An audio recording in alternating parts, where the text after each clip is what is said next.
Meditação da Lua Cheia, Sol no signo de Câncer. Este mês vamos refletir sobre o quarto trabalho de Hércules, que é associado ao signo de Câncer.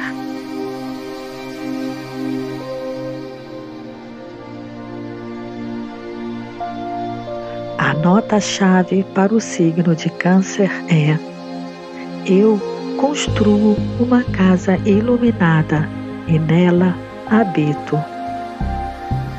Os ensinamentos da sabedoria eterna nos dizem que Câncer é um dos signos mais antigos do zodíaco e é também a porta de entrada da alma para sua primeira encarnação física em um determinado ciclo de desenvolvimento evolutivo. Câncer está relacionado à maternidade, ao nascimento e aos nossos antigos instintos de sobrevivência.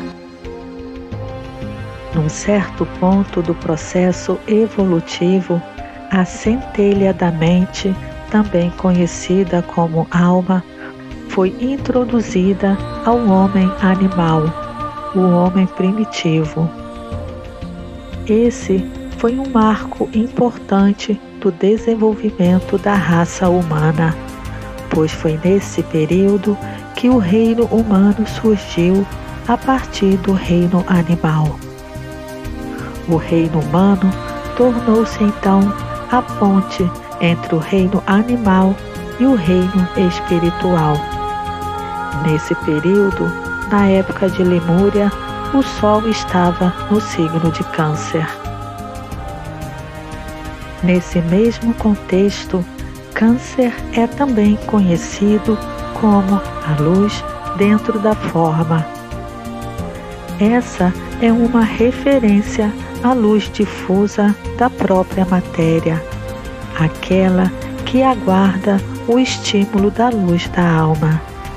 Por isso, o objetivo de uma encarnação em Câncer tem a ver com a ancoragem de fundações e de bases sólidas sobre as quais futuras encarnações poderão ser edificadas. A constelação de Câncer não possui estrelas em destaque. Isso reflete a aptidão nata desse signo de se internalizar.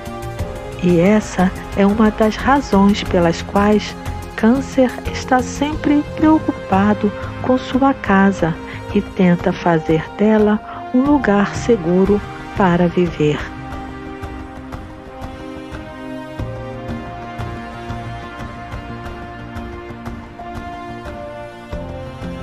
O raio associado a Câncer é o raio 3 da inteligência ativa e o raio 7 da ordem e magia cerimonial.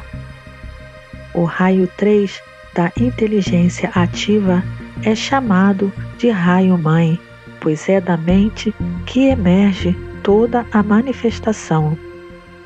Esse raio está muito envolvido com a matéria e a criação de formas. Ele é o grande arquiteto do universo e o construtor das fundações. A sensibilidade desse raio permite a Câncer sintonizar com seu interior e perceber que ele é uma expressão da vida una.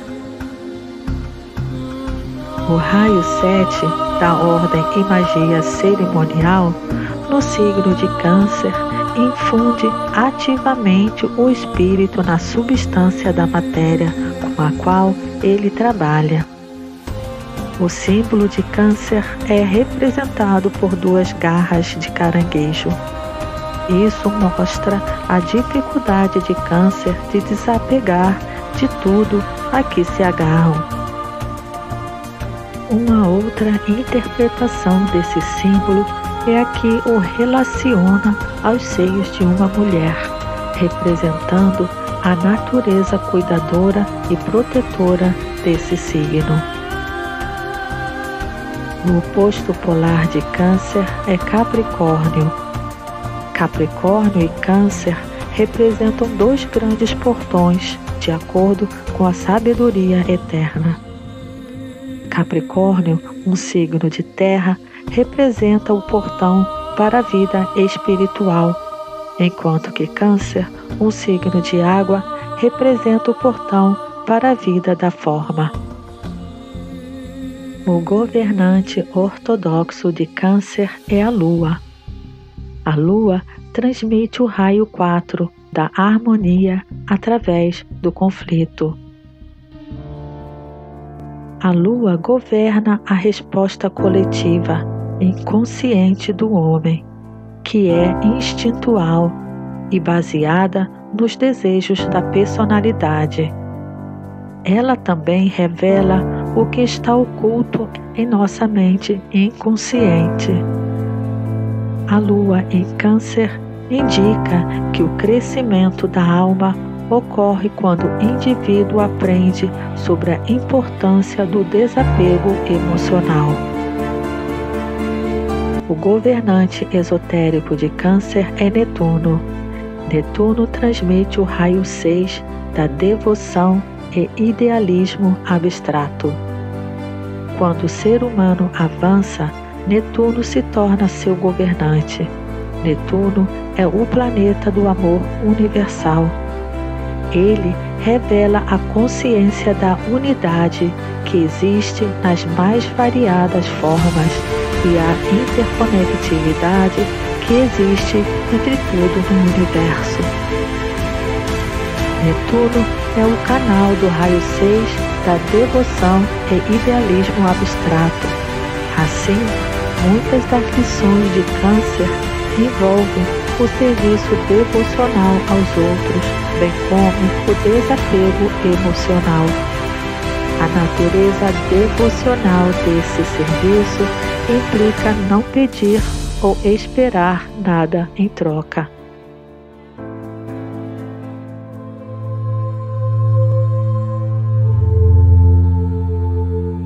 O quarto trabalho de Hércules, a captura da corça. O grande ser que presidia da Câmara do Conselho do Senhor falou ao mestre que estava em pé ao seu lado. Onde está o Filho do Homem, que é o Filho de Deus? Como ele tem sido testado e com que serviço ele está envolvido agora? Olhando para o Filho do Homem, que é Filho de Deus, o mestre respondeu: nesse momento, ó grande ser, ele medita e reflete. O terceiro grande teste proporcionou a ele muito ensinamento. Providencie para ele uma prova que evoque dele a escolha mais sábia. Envie-o para trabalhar em uma área no qual ele tenha que decidir qual a voz, dentre muitas vozes, deve despertar a obediência de seu coração. Que a prova seja de grande simplicidade no plano externo e que desperte no lado interno da vida a plenitude da sua sabedoria e a retidão de seu poder de escolha. Que ele prossiga com a quarta prova. Então, diante do quarto grande portão estava Hércules, um filho do homem e, contudo, um filho de Deus. No início, o silêncio era profundo. Ele não pronunciou qualquer palavra, nem emitiu qualquer som. Para além do portão, observava-se a bela paisagem, e no horizonte distante erguia-se o templo do Senhor, o santuário do Deus Sol. No topo de uma colina próxima havia uma corça esguia. Hércules, que é um filho do homem, e contudo o Filho de Deus a tudo observava. Seus olhos e ouvidos estavam atentos. Então ele ouviu uma voz que partia daquele círculo brilhante da lua, que é o lar de Ártemis, a deusa da lua. Ártemis pronunciou palavras de advertência ao filho do homem. A corça é minha, por isso não toque nela. Durante muito tempo eu a nutri e dela cuidei. A corça é minha e assim deve permanecer. E de repente surgiu Diana, a caçadora dos céus, a filha do sol. Com os pés calçados em sandálias, ela moveu-se em direção à corça e também reivindicou sua posse. Não, Ártemis, a corça é minha e minha deve permanecer. Até hoje ela era muito jovem, entretanto agora ela pode ser útil. A corça de chifres de ouro é minha e continuará sendo minha.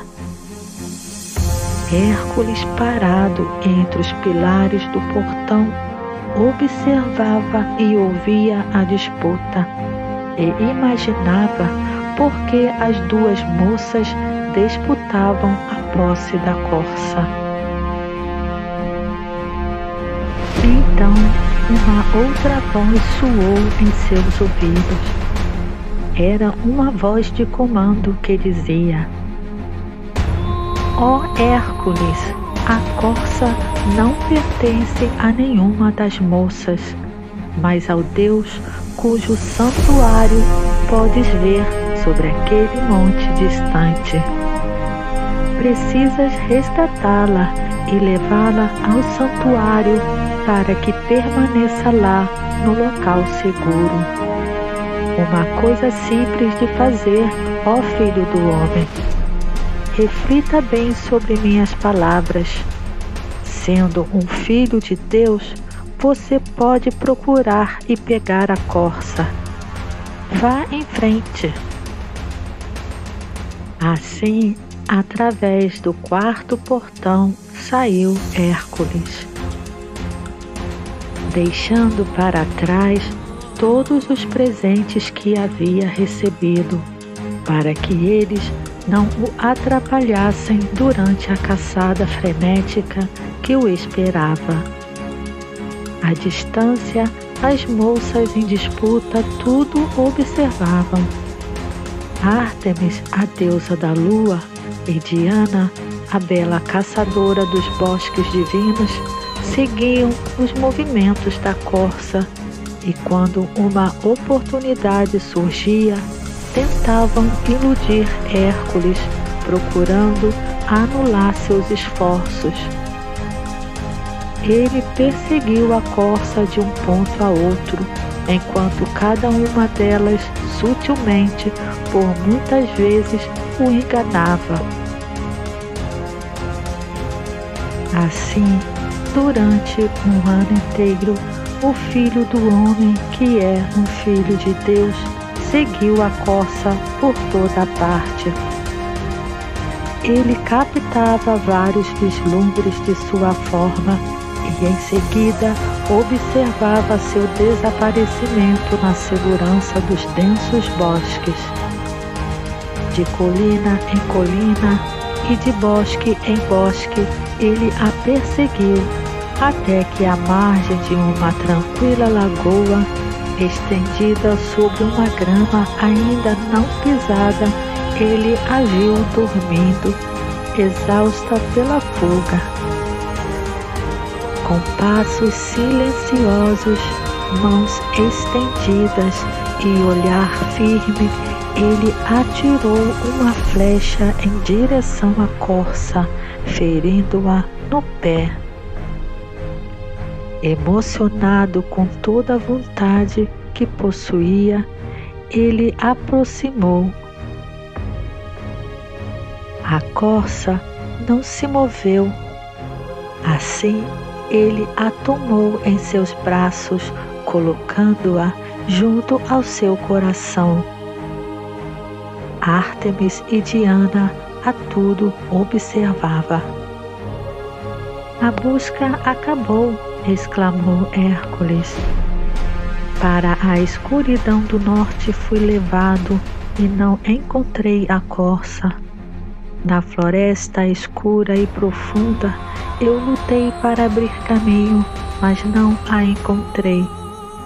Sobre planícies sombrias, regiões áridas e desertos selvagens a persegui, mas não a encontrei. A cada ponto alcançado, as moças desviavam meus passos, mas persisti, e agora que consegui pegá-la, ela é minha, a corça é minha.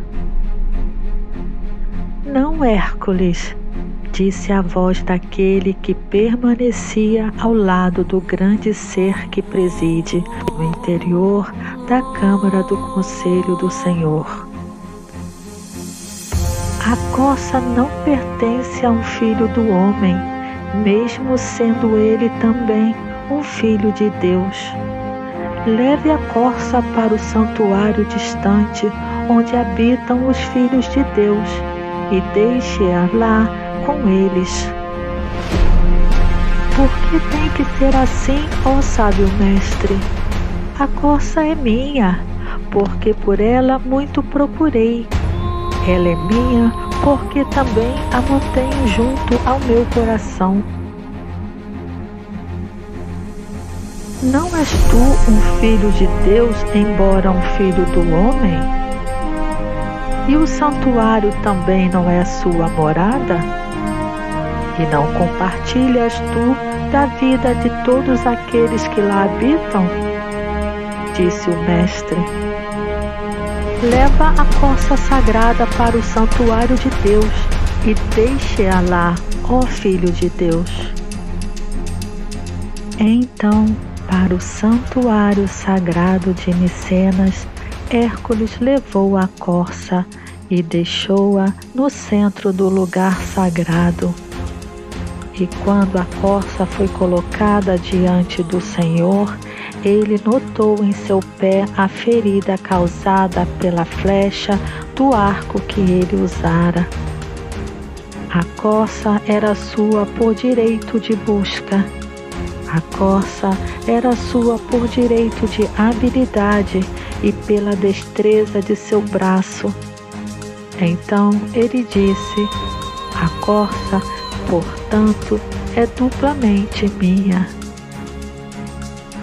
Porém, Ártemis, que estava no pátio externo daquele sagrado lugar, ouviu seu clamor de vitória e disse: não, a corça é minha e sempre foi minha. Eu vi sua forma refletida na água, ouvi seus passos pelos caminhos da terra e sei que a corça é minha, pois todas as formas são minhas. Do lugar sagrado falou Apolo, o Deus Sol. A corça é minha, não tua, ó Ártemis. Seu espírito repousa comigo por toda a eternidade, aqui no centro do santuário sagrado. Você não pode entrar aqui, Ártemis, mas sabe que falo a verdade. Diana, a bela caçadora do Senhor, pode entrar por um momento e contar-te o que ela vê. Por um breve momento, Diana entrou no santuário e viu a forma daquilo que era a corça, deitada diante do altar, parecendo morta.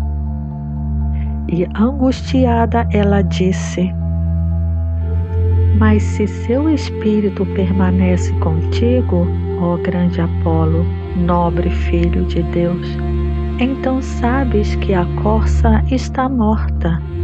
A corça foi morta pelo Filho do Homem, embora seja ele um Filho de Deus. Porque ele pode entrar no santuário enquanto nós esperamos pela corça lá fora. Porque ele carregou a corça em seus braços junto ao coração, e no lugar sagrado a corça e o homem encontram descanso. Todos os homens são meus. A corça é igualmente minha, não vossa nem do homem, mas minha. E Hércules, retornando da prova, atravessou novamente o portão e encontrou o caminho de volta ao mestre de sua vida. Cumpri a tarefa estabelecida pelo ser que preside. A tarefa foi simples, exceto pelo longo tempo gasto e o cansaço da busca. Não ouvi aqueles que faziam exigências, nem vacilei no caminho. A corça está no lugar sagrado perto do coração de Deus, da mesma forma que em momentos de necessidade ela está também perto do meu coração. Olhe de novo, ó Hércules, meu filho, entre os pilares do portão. E Hércules obedeceu. Além do portão, a paisagem se estendia em belos contornos e no horizonte distante erguia-se o templo do Senhor, o santuário do Deus Sol. E numa colina próxima via-se uma esguia corça. Eu consegui realizar a prova, ó sábio mestre. A corça está de volta à colina, onde eu a vi anteriormente, disse Hércules. E da câmara do conselho do Senhor, onde está o grande ser que preside, ouviu-se uma voz. Muitas e muitas vezes, todos os filhos dos homens que são filhos de Deus precisam procurar a corça dourada e levá-la ao lugar sagrado. Então disse o mestre ao filho do homem, que é um filho de Deus: o quarto trabalho está terminado, e devido à natureza da prova e da corça, a busca deve ser frequente. Não te esqueças disso. Medita sobre a lição aprendida.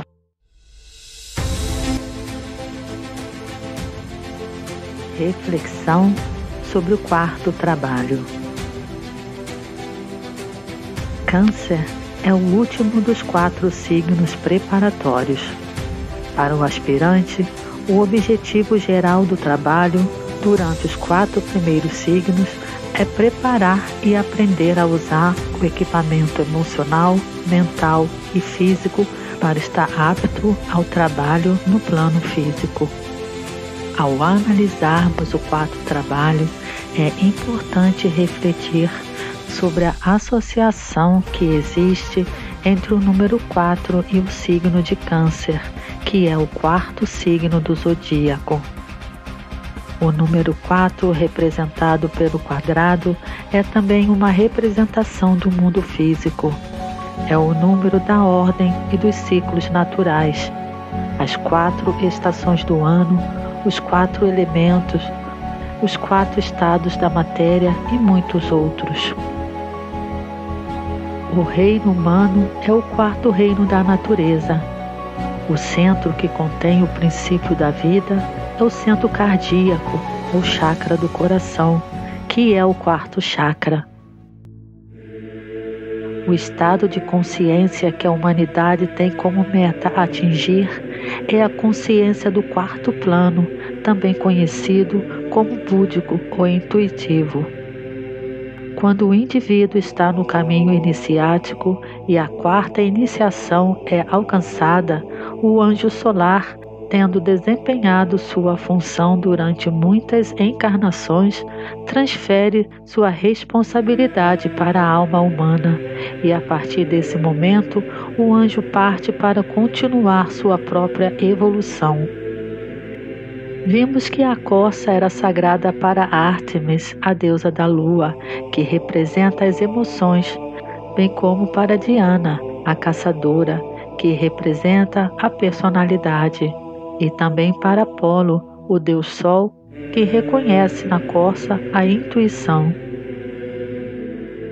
Nesses três personagens, temos a representação do instinto, intelecto e intuição. Porém, não podemos esquecer que esses são apenas níveis diferentes de uma mesma consciência. Esses três diferentes níveis de consciência referem-se ao tipo de resposta do homem ao meio e ao mundo no qual ele vive. Para Ártemis, a lua e regente da forma, a consciência é o instinto. Através do instinto, ela toma consciência do mundo dos contatos físicos e suas condições emocionais. Diana, a caçadora, disputa a corça porque para ela a corça representa o intelecto, que é seu nível de consciência. Para o deus Sol, Apolo, o nível de consciência é o intuitivo. O homem, como ser humano, é racional, pois o instinto desenvolveu-se em intelecto. Ele tem uma mente que lhe confere a habilidade de análise e percepção e de responder de maneira intelectual ao mundo no qual vive, o que o distingue do animal. Porém, o homem é também o grande buscador. Hércules, o aspirante, buscava a corça, porém, não era a corça do instinto nem o intelecto que o interessava. O objetivo de sua busca era a corça da intuição espiritual, um nível mais avançado de consciência, que é a extensão do intelecto. Hércules, o filho do homem capacitado com o intelecto, teve que aprender a levar essa capacidade que possuía para o templo do Senhor e lá vê-la ser transmutada em intuição, pois ele era também um filho de Deus. Por meio da intuição, ele pode tomar consciência das coisas do espírito e das realidades espirituais que nem o instinto nem o intelecto lhe podem revelar. Meditação. Vamos nos preparar para a meditação.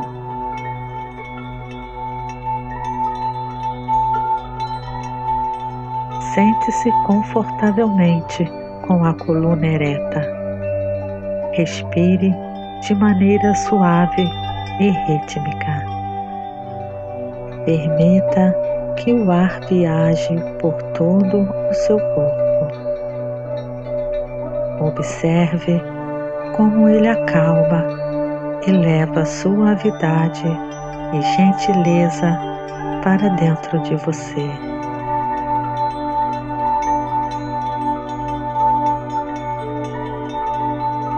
Libere toda a tensão e preocupação.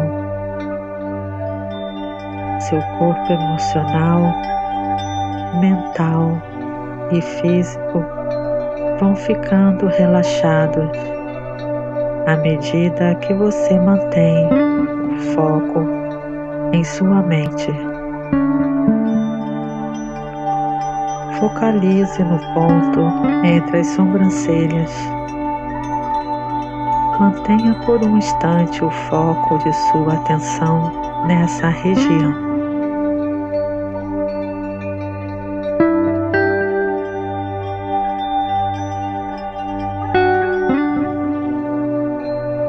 Perceba como sua consciência se expande e alcança os reinos espirituais.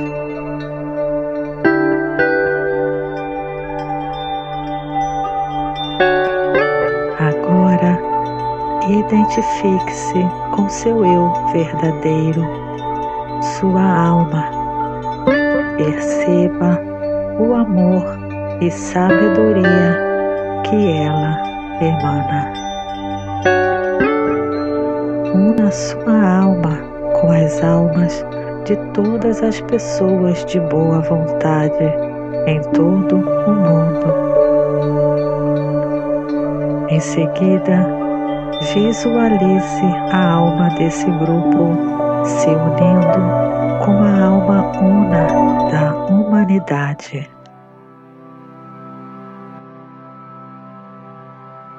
Agora, alinhe-se com as forças que apoiam a evolução da humanidade. Com a energia do Logos solar, o grande centro de amor e sabedoria. Com a força purificadora e de equilíbrio espiritual de Netuno, fluindo através da Lua. Com a energia superior de Netuno, uma corrente pura de amor divino, gracioso e sensível. Alinhe-se também com o fluxo de energia da constelação de Câncer e tente visualizar essa constelação com suas inúmeras estrelas brilhando nos céus. Perceba seu fluxo de energia entrando em nosso sistema solar através do Sol. Em seguida, medite sobre a nota-chave do signo de Câncer. Eu construo uma casa iluminada e nela habito.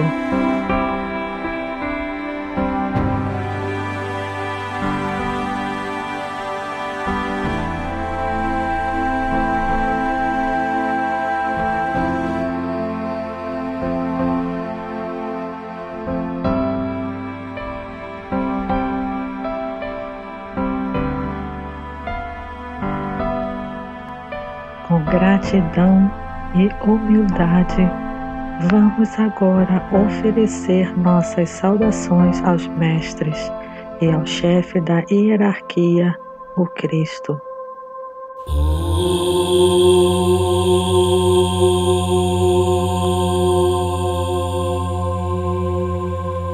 Saudação à hierarquia espiritual do nosso planeta, a Loja dos Mestres.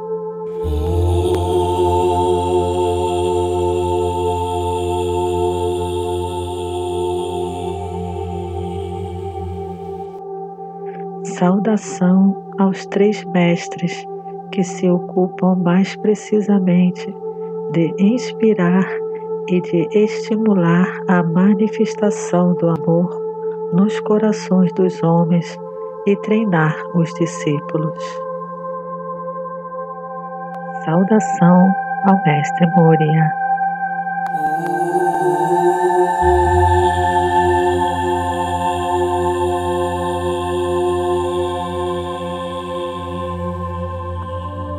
Saudação ao Mestre Kuthumi.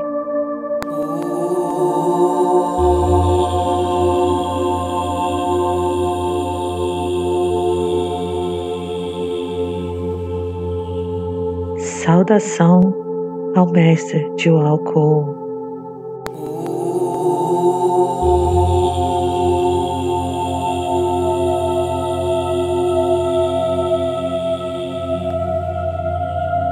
Saudação ao Mestre Jesus.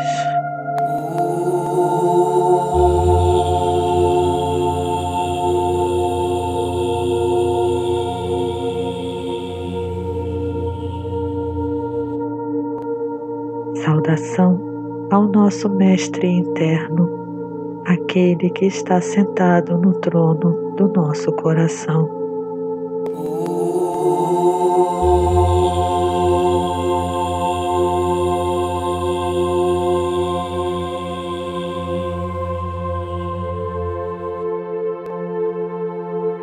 Elevemos nossos pensamentos a Shambhala, o centro onde a vontade de Deus é conhecida. Com reverência, gratidão e humildade, vamos em grupo nos sintonizar com a energia de Sanat Kumara, a emanação do Logos planetário, no centro de Shambhala.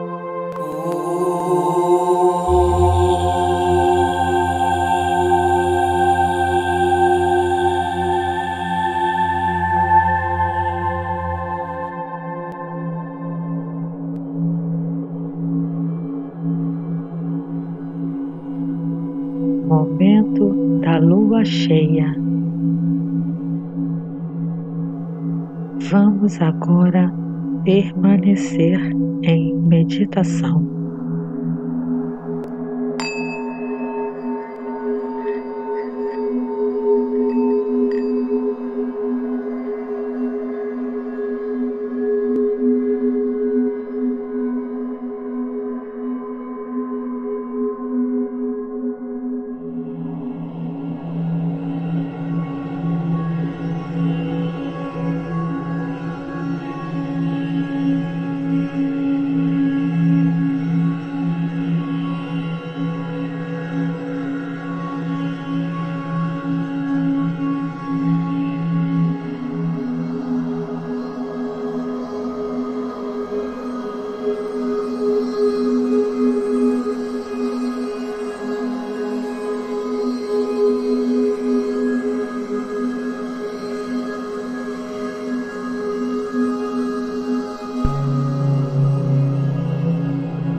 Permita que sua consciência gradualmente retorne ao mundo físico.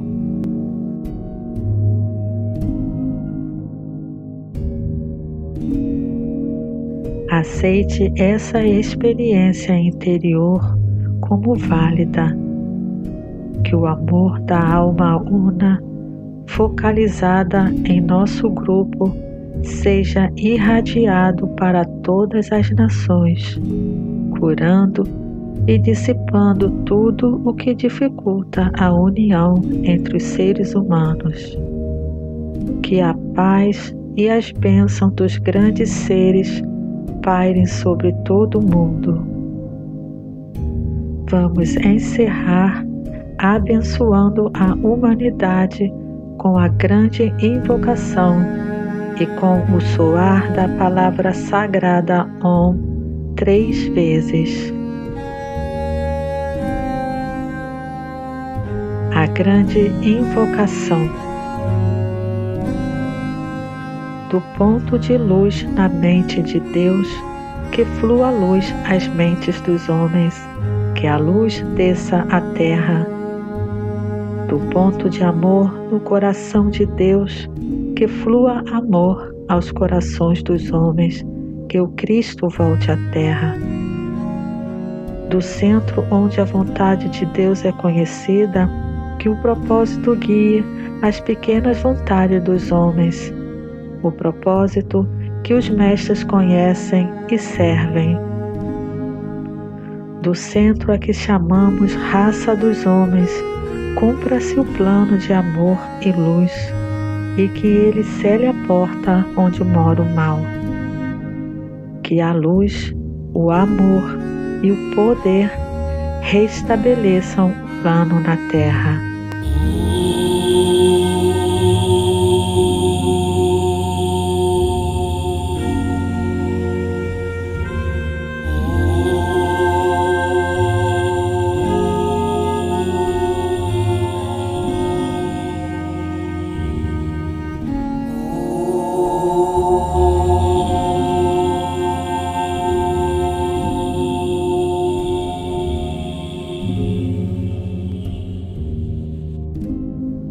Namastê.